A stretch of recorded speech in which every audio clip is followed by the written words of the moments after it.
ఓం శాంతి. December 11వ తారీఖు 2023 ప్రాతఃమురళి. ఓం శాంతి. బాబ్దాదా మధువనము. ఈరోజు మధుర మహావాక్యాలు. బాబా చెప్తున్నారు, మధురమైన పిల్లలు, మీరు అందరికీ జీవన్ముక్తి యొక్క మంత్రాన్ని ఇచ్చే సద్గురువుకు పిల్లలైన గురువులు. మీరు ఈశ్వరుని గురించి ఎప్పుడూ అసత్యాన్ని చెప్పలేరు. ప్రశ్న: క్షణంలో జీవన్ముక్తిని పొందేందుకు విధి మరియు దాని గాయనమేమిటి? జవాబు: క్షణంలో జీవన్ముక్తిని పొందేందుకు ప్రవృత్తిలో ఉంటూ కమలపుష్ప సమానంగా పవిత్రంగా అవ్వండి. కేవలం ఈ అంతిమ జన్మలో పవిత్రత యొక్క ప్రతిజ్ఞను చేసినట్లయితే జీవన్ముక్తి లభిస్తుంది. ఈ విషయంలోనే జనక మహారాజు ఉదాహరణ మహిమ చేయబడింది. వారు గృహస్థ వ్యవహారంలో ఉంటూ ఒక్క క్షణంలో ప్రతిజ్ఞ ఆధారంగా జీవన్ముక్తిని పొందారు. పాట: ఈ సమయము వెళ్ళిపోతోంది. ఓం శాంతి. తండ్రి అందరికీ క్షణంలో జీవన్ముక్తిని ఇచ్చేందుకు వస్తారు. సర్వుల సద్గతి దాత, జీవన్ముక్తి దాత ఒక్కరే అని గాయనం కూడా ఉంది. ఒక్క క్షణంలో జీవన్ముక్తి అని ఎందుకంటారు? ఏ విధంగానైతే జనక మహారాజు ఉదాహరణ ఉంది. వారు జనక్, కానీ భవిష్యత్తులో వారే అనుజనకునిగా అవుతారు. జనకుని విషయంలో వారికి ఒక్క క్షణంలో జీవన్ముక్తి లభించిందని అంటారు. కానీ జీవన్ముక్తి అనేది సత్యత్రేతాయుగాలలో ఉంటుందని అంటారు. గురువులు చెవిలో మంత్రాన్ని చెప్తారు. దానిని వశీకరణ మంత్రమని కూడా అంటారు. వారందరూ మంత్రాలను ఇస్తారు, కానీ మీకు మహామంత్రము లభిస్తుంది. అదే జీవన్ముక్తి యొక్క మంత్రము.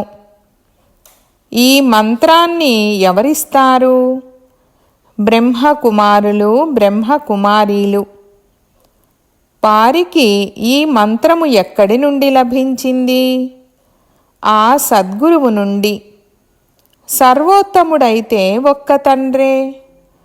ఆ తర్వాత పిల్లలైన మీరు సర్వోత్తములుగా అవుతారు. వాళ్లలో గురువులు సర్వోత్తములుగా ఉంటారు. సద్గురువు పిల్లలైన మీరు కూడా గురువులే. గీతను వినిపించే వారిని కూడా గురువు అని అంటారు. నెంబరు వారుగా అయితే ఉండనే ఉన్నారు. మీరు కూడా సత్యము మాట్లాడే గురువులు. మీరెప్పుడూ ఈశ్వరుని గురించి అసత్యము చెప్పరు. మేమెప్పుడు వికారాలలోకి వెళ్ళమని తండ్రికి ప్రతిజ్ఞ చేయండని మొట్టమొదటైతే మీరు పవిత్రతపైనే అర్థం చేయిస్తారు. అబద్ధాలు మొదలైనవి చెప్పకుండా ఉండడం అనేది సాధారణమైన విషయమే. అబద్ధమైతే అనేక మంది చెప్తూ ఉంటారు, కానీ ఇక్కడ ఆ విషయము లేదు. ఇక్కడ ఉన్నది పవిత్రతకు సంబంధించిన విషయము. గృహస్థ వ్యవహారంలో ఉంటూ మేము కమలపుష్ప సమానంగా పవిత్రంగా ఉంటామని ఈ అంతిమ జన్మలో మనం తండ్రితో ప్రతిజ్ఞ చేస్తాము. కావున ఇక్కడ ఇది ఉన్నది పవిత్రంగా ఉండడానికి సంబంధించిన విషయము. వారు ఇదైతే చాలా ఉన్నతమైన లక్ష్యము, ఇది జరగదని అంటారు. మీరు వాహ్, ఎందుకు జరగదని అంటారు. కమలపుష్ప సమానంగా ఉండడమని అంటూ ఉంటారు. ఈ ఉదాహరణ శాస్త్రాలలో రాయబడి ఉంది. తప్పకుండా తండ్రే ఇటువంటి శిక్షణను ఇచ్చారు. భగవానువాచ లేక బ్రాహ్మణ ఉవాచ అని కూడా ఉంది. భగవంతుడు అందరికీ వినిపించరు, బ్రాహ్మణ పిల్లలే వింటారు. ఈ విషయాన్ని మీరు అందరికీ అర్థం చేయించాలి. పవిత్రత యొక్క విషయమే ముఖ్యమైనది. జనకుని వలె కమలపుష్ప సమానంగా పవిత్రంగా అవ్వాలి. అదే జనకుడు మళ్ళీ అనుజనకునిగా అయ్యారు. ఏ విధంగా రాధ అనురాధగా అవుతారు. ఎవరికైనా నారాయణ అన్న పేరు ఉంటే అతను భవిష్యత్తులో అనునారాయణుడిగా అవుతాడు. ఇది ఖచ్చితమైన విషయము. కావున ఎవరు వచ్చినా వారికి అర్థం చేయించాల్సి ఉంటుంది. క్షణంలో జీవన్ముక్తి అని అయితే వినే ఉంటారు. గృహస్థ వ్యవహారంలో ఉంటూ ఉన్నత పదవిని పొందవచ్చు. మేము అనుభవంతో చెప్తున్నాము, ప్రగల్భాలు పలకడం లేదు. భగవానువాచ భగవంతుడు అందరికీ తండ్రి అన్న ముఖ్యమైన విషయాన్ని అర్థం చేయించాలి. తప్పకుండా జీవన్ముక్తి దాత కూడా వారే. ఇది ప్రవృత్తి మార్గము, సన్యాసులది నివృత్తి మార్గము. వారెప్పుడూ రాజయోగాన్ని నేర్పించలేరు. వారైతే ఇళ్ళు వాకిళ్లను వదిలి పారిపోయేవారు. వారు ఈ జ్ఞానాన్ని ఇవ్వలేరు. ఇది రాజయోగము. గృహస్థ వ్యవహారంలో ఉంటూ కమలపుష్ప సమానంగా పవిత్రంగా ఉండాలి. సత్యయుగంలో భారత్ పవిత్ర ప్రవృత్తి మార్గముగా ఉండేది. నిర్వికారీ ప్రపంచంగా ఉండేది. రాజ్యంలో స్త్రీ పురుషులు ఇరువురు కావాలి. కావున మేము అనుభవజ్ఞులమని అర్థం చేయించాల్సి ఉంటుంది. గృహస్థ వ్యవహారంలో ఉంటూ కమలపుష్ప సమానంగా పవిత్రంగా ఉండవచ్చు. మనం పవిత్రంగా అయ్యి తండ్రి ద్వారా పవిత్ర ప్రపంచానికి యజమానులుగా అవుతామని మనకు తెలుసు. పవిత్ర ప్రవృత్తి మార్గము ఉండేది. ఇప్పుడైతే అపవిత్ర ప్రవృత్తి మార్గముంది. ఈ ప్రపంచమే భ్రష్టాచారి ప్రపంచము. అది శ్రేష్టాచారి ప్రపంచము. రావణుడు భ్రష్టాచారులుగా చేస్తాడు. రాముడు శ్రేష్టాచారులుగా చేస్తారు. అర్ధకల్పం రావణ రాజ్యం కొనసాగుతుంది. భ్రష్టాచారి ప్రపంచంలో భక్తి మార్గం ఉంటుంది. దానపుణ్యాలు మొదలైనవి చేస్తూ ఉంటారు. ఎందుకంటే భ్రష్టాచారముంది. మనుషులు భక్తి దానపుణ్యాలను ఎంతగానో చేస్తే భగవంతుడు లభిస్తారని భావిస్తారు. భగవంతునికి భక్తి చేస్తారు. మీరు వచ్చి మమ్మల్ని శ్రేష్టంగా తయారు చేయండని అంటారు. భారత్ శ్రేష్టాచారిగా ఉండేది. ఇప్పుడు అలా లేదు. భ్రష్టాచారులే శ్రేష్టాచారులుగా అవుతారు. భారత్ యొక్క కొత్త రచనకు సంబంధించిన కథ గురించి ఎవ్వరికీ తెలియనే తెలీదు. చిత్రాల ద్వారా మంచి రీతిలో అర్థం చేయించవచ్చు. అటువంటి చిత్రాలను తయారు చేయించాల్సి ఉంటుంది. ప్రతి సెంటర్లోనూ ప్రదర్శినీ చిత్రాలు ఉండాలి. బాబా డైరెక్షన్లనిస్తారు. కావున చిత్రాలు మా వద్ద లేవని రాసిస్తే అప్పుడు బాబా డైరెక్షన్ ఇస్తారు. ఇవి తయారు చేసి అందరికీ పంపించండి అప్పుడు అందరి వద్ద ప్రదర్శనీ చిత్రాలు ఉంటాయని. ఈ చిత్రాలు చాలా అర్థసహితంగా ఉన్నాయి. మొట్టమొదట మేము తండ్రి పిల్లలమన్నది బుద్ధిలోకి రావాలి. భగవంతుడు స్వర్గాన్ని రచించేవారు. నరకము యొక్క రచయిత రావణుడు. చక్రము చిత్రములో 10 తలల రావణుని చిత్రాన్ని తయారు చేయండి.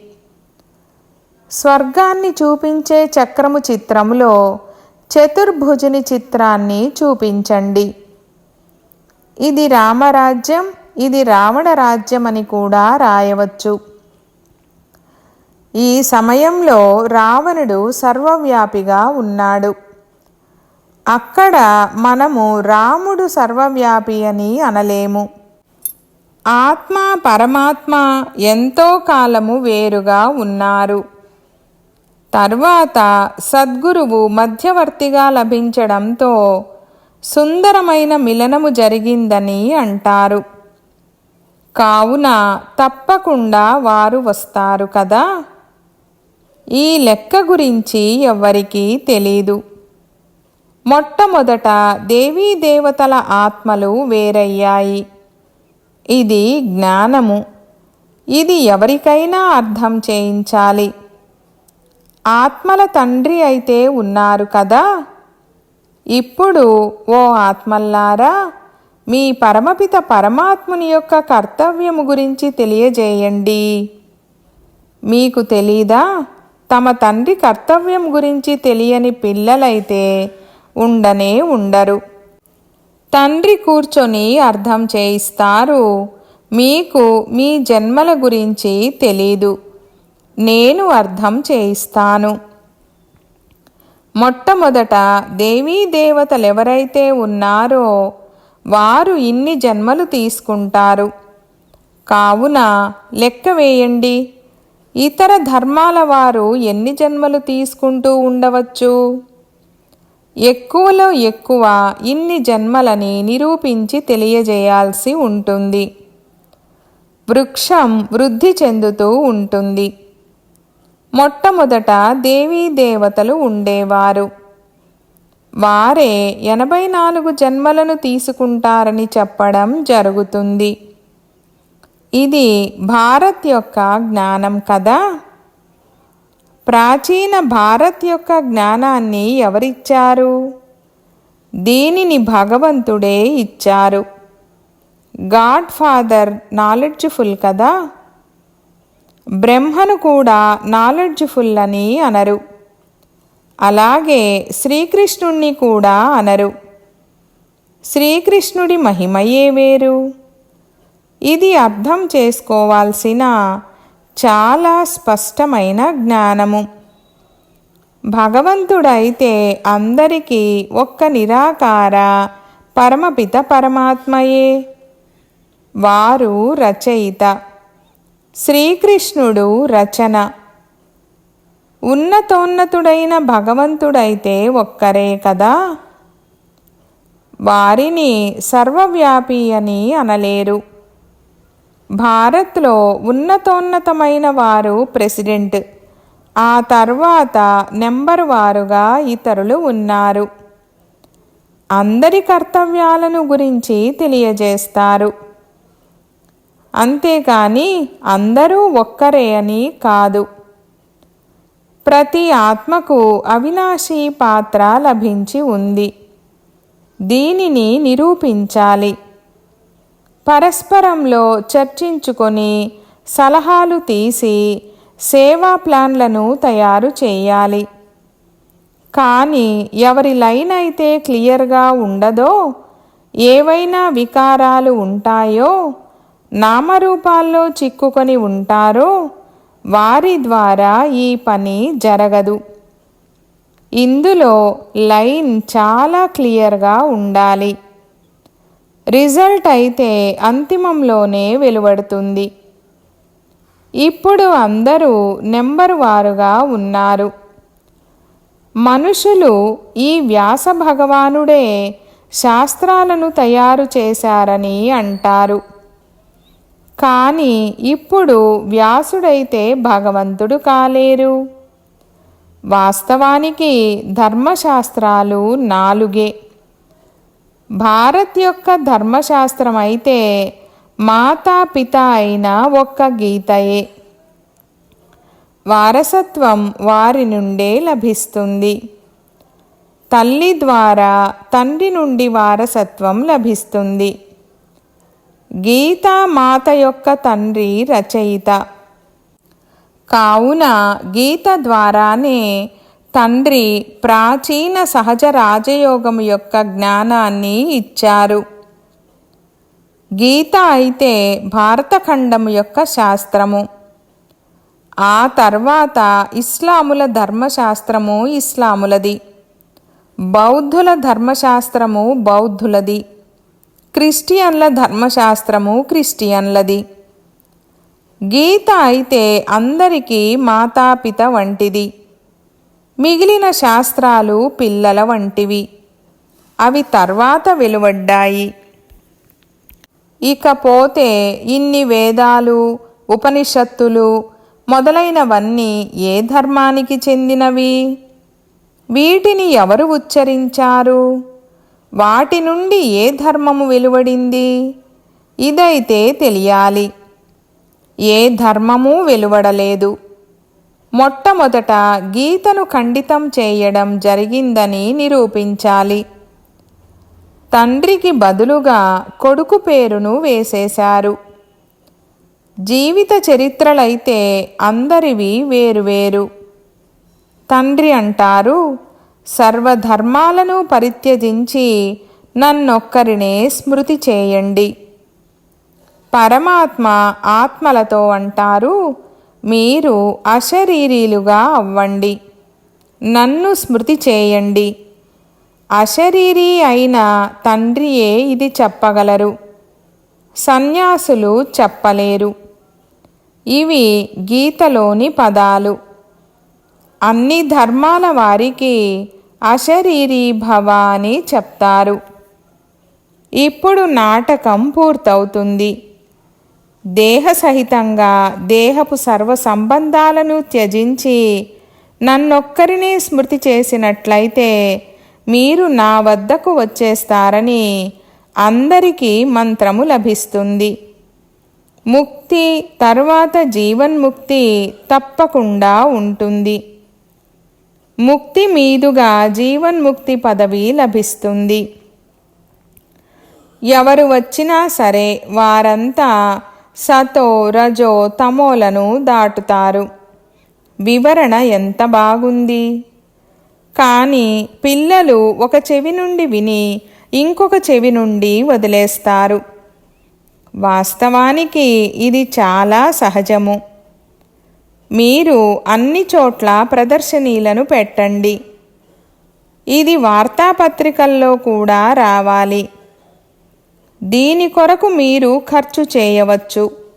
తద్వారా అందరూ వినగలగాలి. వార్తాపత్రికల్లోనైతే తప్పకుండా వేయాలి. పిల్లలకు ఎంత నష ఉండాలి! ఇకపోతే సమయమైతే చాలా కొద్దిగానే మిగిలి ఉంది. అతీంద్రియ సుఖము యొక్క అనుభూతి గురించి గోపగోపికలను అడగండి. వీరు గోపీవల్లభుని గోపగోపికలన్న గాయనము ఉంది. గోపగోపికలు సత్యయుగంలోనూ ఉండరు, కలియుగంలోనూ ఉండరు. అక్కడ లక్ష్మీదేవి, రాధాదేవి ఉంటారు. గోపగోపికలు ఇప్పుడు ఉన్నారు. వారు గోపీవల్లభుని పిల్లలైన మనమళ్ళు, మనవరాళ్ళు. తప్పకుండా తాతగారు కూడా ఉంటారు. తాతగారు, బాబా మరియు మమ్మ ఇది సంగమయుగంలోని కొత్త రచన. తండ్రి అంటారు, నేను కల్పకల్పము, కల్పము యొక్క సంగమయుగంలో కొత్త ప్రపంచాన్ని తయారు చేయడానికి వస్తాను. మీరు ఆసురీ సంతానము నుండి ఈశ్వరీయ సంతానంగా అయ్యారు. తర్వాత దైవీ సంతానంగా అవుతారు. ఆ తర్వాత 84 జన్మలలో క్షత్రియ, వైశ్య, శూద్ర సంతానంగా అవుతారు. దాంతో పాటుగా వృద్ధి కూడా జరుగుతూ ఉంటుంది. వృక్షము కూడా పూర్తిగా సంపూర్ణమవ్వాలి. ప్రళయం కూడా జరగదు. భారత్ అవినాశీ ఖండము. భారత్ను ఎంతగానో మహిమ చేయాలి. భారత్ అన్ని ఖండాలలోకెల్లా శ్రేష్టమైనది. ఇది ఎప్పటికీ వినాశనం అవ్వదు. अच्छा, मीठे मीठे सिकीलधे बच्चों प्रति मात पिता बाप दादा का याद प्यार और गुड मॉर्निंग। रूहानी बाप की रूहानी बच्चों को नमस्ते। हम रूहानी बच्चों की रूहानी बाप दादा को याद प्यार, गुड मॉर्निंग और नमस्ते नमस्ते बाबा नमस्ते। रात्रि क्लासु 16/4/1968. సంగమయుగము ఎప్పుడు ఉంటుందన్నది బ్రాహ్మణ పిల్లలైన మీకు తప్ప ఇంకెవరికీ తెలీదు. ఈ కల్పం యొక్క సంగమయుగానికి ఎంతో మహిమ ఉంది. తండ్రి వచ్చి రాజయోగాన్ని నేర్పిస్తారు. సత్యయుగం కొరకైతే తప్పకుండా సంగమయుగమే వస్తుంది. అందరూ మనుషులే. వారిలో కొందరు కనిష్ఠులుగా, కొందరు ఉత్తములుగా ఉన్నారు. మీరు పురుషోత్తములు, మేము కనిష్ఠులమని దేవతల ఎదురుగా మహిమను గానం చేస్తారు. నేను ఇలా ఉన్నాను, అలా ఉన్నానని తమకు తామే అంటారు. ఇప్పుడు ఈ పురుషోత్తమ సంగమయుగము గురించి బ్రాహ్మణులైన మీకు తప్ప ఇంకెవరికీ తెలీదు. మనుషులకు తెలిసే విధంగా ఈ విషయాన్ని ఎలా ప్రచారం చేయాలి? సంగమయుగంలో భగవంతుడే వచ్చి రాజయోగాన్ని నేర్పిస్తారు. మనం రాజయోగాన్ని నేర్చుకుంటున్నామని మీకు తెలుసు. ఇప్పుడు ఈ విషయం మనుషులకు తెలిపే విధంగా ఎటువంటి యుక్తులను రచించాలి? కానీ ఇది మెల్లమెల్లగా జరుగుతుంది. ఇప్పుడు ఇంకా సమయం ఉంది. ఎంతో గడిచిపోయింది. కొద్దిగానే మిగిలి ఉంది. మనం చెప్పినట్లయితే మనుషులు త్వరగా పురుషార్థం చేస్తారు. లేదంటే ఈ జ్ఞానము క్షణంలో లభిస్తుంది. తద్వారా మీరు అదే సమయంలో క్షణంలో జీవన్ముక్తిని పొందుతారు. కానీ మీ తలపై అర్ధకల్పపు పాపముంది. అది ఒక్క క్షణంలో ఏమైనా కట్ అవుతుందా? దీనికైతే సమయం పడుతుంది. ఇప్పుడింకా సమయముంది. అప్పుడే మనం బ్రహ్మకుమారీల వద్దకు ఎందుకు వెళ్ళాలని మనుషులు భావిస్తారు. సాహిత్యము నుండి విషయాలను తప్పుగా కూడా తీసుకుంటారు. భాగ్యంలో లేకపోతే దానిని తప్పుగా తీసుకుంటారు. ఇది పురుషోత్తములుగా అయ్యే యుగమని మీరు అర్థం చేసుకున్నారు. వజ్రతుల్యంగా అవుతారన్న గాయనం ఉంది కదా, ఆ తర్వాత తగ్గిపోతుంది. బంగారు యుగము, వెండి యుగము, ఈ సంగమయుగము వజ్రతుల్యమైన యుగము. సత్యయుగము బంగారు యుగము. స్వర్గం కన్నా ఈ సంగమయుగము బాగుంటుందని, ఇది వజ్రతుల్యమైన జన్మ అని మీకు తెలుసు.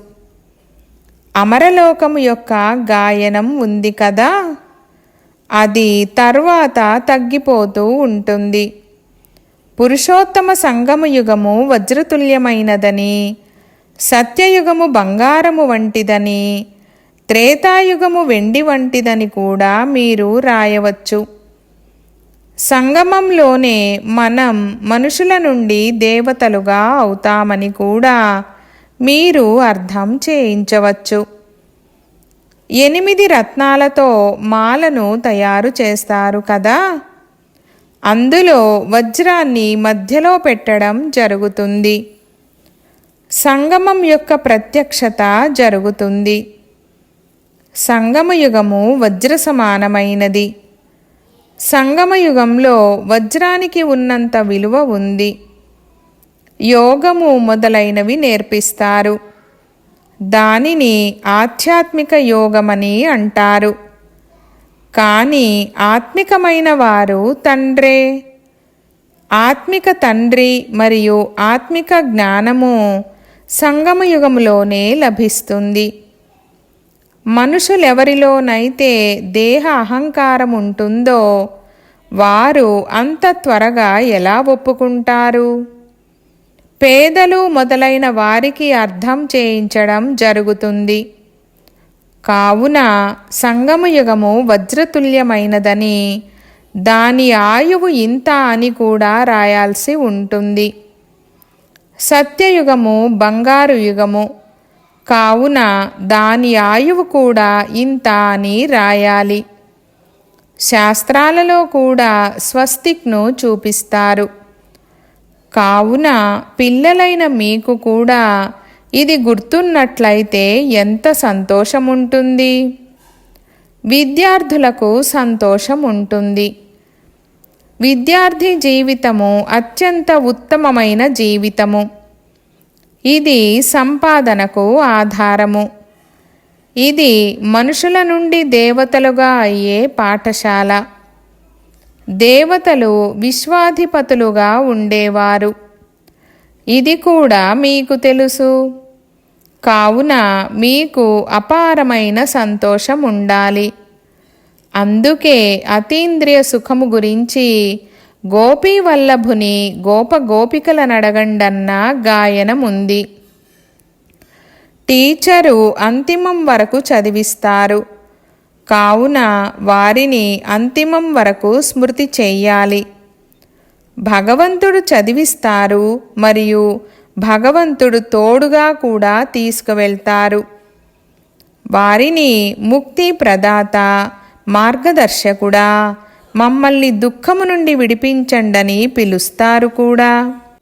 సత్యయుగంలో దుఃఖము ఉండనే ఉండదు. విశ్వంలో శాంతి ఏర్పడాలని అంటారు. ఇంతకు ముందు ఎప్పుడైనా శాంతి ఉండేదా అని అడగండి. అది ఏ యుగము? ఇది ఎవరికీ తెలీదు. రామరాజ్యం సత్యయుగము, రావణరాజ్యం కలియుగము. ఇదైతే తెలుసు కదా. పిల్లలు అనుభవాన్ని వినిపించాలి. నా హృదయం యొక్క అనుభూతిని ఏమని వినిపించను? అనంతమైన రాజ్యాధికారాన్నిచ్చే అనంతమైన తండ్రి లభించారు. ఇంకే అనుభవాన్ని వినిపించను? ఇంకే విషయము లేదు. ఇటువంటి సంతోషం ఇంకేదీ ఉండనే ఉండదు. ఎవరైనా ఎవరిపైనైనా అలిగి వాస్తవానికి ఇంట్లో కూర్చుండిపోకూడదు. అలా చేస్తే తమ అదృష్టంపై అలిగినట్లే. చదువుపై అలిగితే ఇంకేం నేర్చుకుంటారు? తండ్రి బ్రహ్మ ద్వారా చదివించాల్సిందే. కావున ఎప్పుడూ పరస్పరం అలగకూడదు. ఇదంతా మాయ.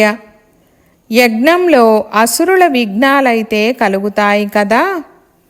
अच्छा, मीठे मीठे सिकीलधे बच्चों प्रति मात पिता बाप दादा का याद प्यार और गुड नाइट. रूहानी बाप की रूहानी बच्चों को नमस्ते. हम रूहानी बच्चों की रूहानी बाप दादा को याद प्यार, गुड नाइट और नमस्ते नमस्ते बाबा नमस्ते. ధారణ కొరకు ముఖ్య సారము. 1వ పాయింట్, తండ్రి ఏదైతే వినిపిస్తారో దానిని ఒక చెవితో విని ఇంకొక చెవితో వదిలేయకూడదు. జ్ఞానం యొక్క నశాలో ఉంటూ అతీంద్రియ సుఖాన్ని అనుభవం చేయాలి. 2వ పాయింట్, అందరికీ క్షణంలో ముక్తి జీవన్ముక్తుల అధికారాన్ని ఇచ్చేందుకు ఈ మహామంత్రాన్నే వినిపించాలి. దేహసహితంగా దేహపు సర్వ సంబంధాలను త్యజించి తండ్రిని స్మృతి చేయండి. వరదానము: క్లియర్ బుద్ధి ద్వారా ప్రతి విషయాన్ని పరిశీలించి యథార్థ నిర్ణయము తీసుకునే సఫలతామూర్త భవ. వివరణ: బుద్ధి ఎంతగా క్లియర్గా ఉంటుందో అంతగా పరిశీలనా శక్తి ప్రాప్తిస్తుంది. ఎక్కువ విషయాలను ఆలోచించేందుకు బదులుగా ఒక్క తండ్రి స్మృతిలో ఉండండి. తండ్రితో క్లియర్గా ఉన్నట్లయితే ప్రతి విషయాన్ని సహజంగానే పరిశీలించి యథార్థ నిర్ణయాన్ని తీసుకోగలుగుతారు.